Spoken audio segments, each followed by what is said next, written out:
ভালোবাসায় বিশ্বাস না করলেও এই প্রথম বুঝতে শিখলাম ভালোবাসা কারে কয়। খুব ডেঞ্জারাস।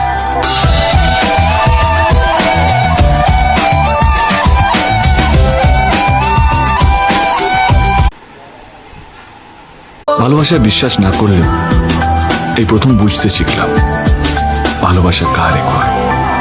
খুব ডেঞ্জারাস।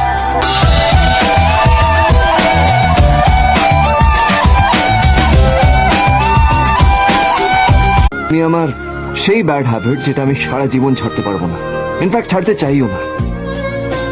আমি ভেবেছিলাম যে আমি তোমাকে অনেকদিন আগেই ছেড়ে দিয়েছি, কিন্তু আজও আমি তোমাকে নিজের সঙ্গে নিয়ে চলি এখানে। আসলে যেটা আমরা ভালোবাসা বলি না, সেটা ভালোবাসাই নয়।